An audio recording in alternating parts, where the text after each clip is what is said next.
ছাড়া আজ আমি কচু, এটা কচু না অবশ্যই মৌলভী কচু শাক ঘন্ট করব।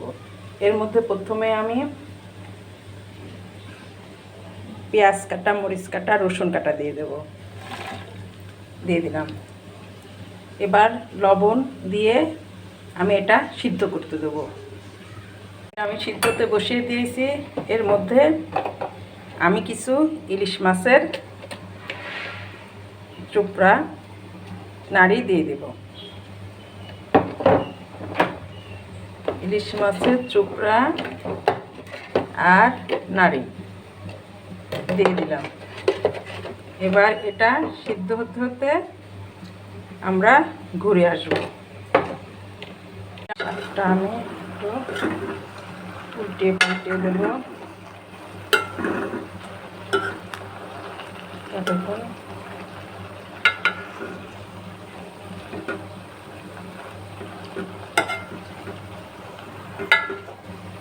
তেল ছাড়া ইলিশ মাছের চোপড়া দিয়ে এটাকে আমি আজকে ঘন্ট করতে বসছি।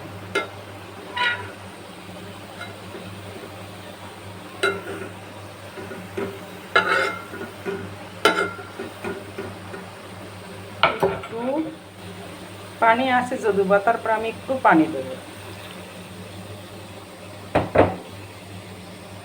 সিদ্ধ হওয়ার জন্য। পানি দিয়ে দিলাম।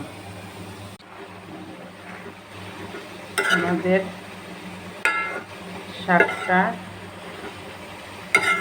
সিদ্ধ এখনো হয়নি, আরও কিছুক্ষণ সময় লাগবে সিদ্ধ হতে। তখন সিদ্ধ হোক,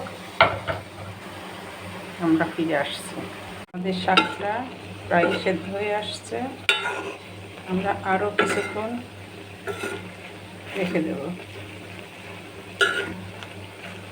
বুঝতেছি না, শাকটা সিদ্ধ হতে প্রায় অনেকটা সময় নিয়েছে, জানি না কেন। আমাদের শাকটা প্রায় হয়ে আসছে, এই যে হয়ে গেছে। এখন আমি একটু ভালো করে ঘেঁটে নেব এটাকে।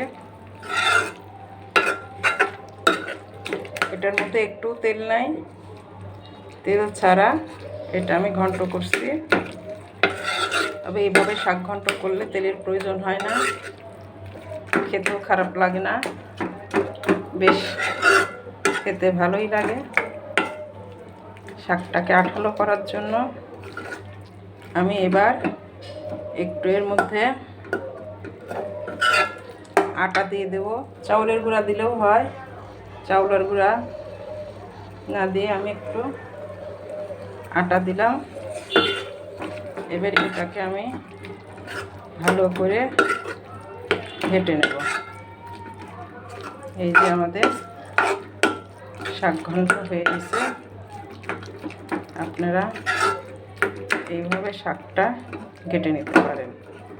এবং যদি মনে করেন যে এটা যদি কোনো সমস্যা হয়, মুখে ধরে, তাহলে এক পিস লেবু চিপে দিলেই সমস্যার সমাধান, আর কোনো সমস্যা থাকবে না।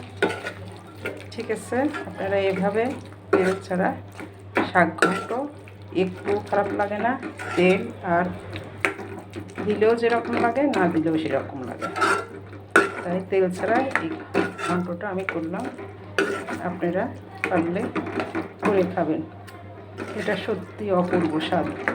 তার সাথে ইলিশ মাছের চোপড়া, বুঝতেই পারছেন।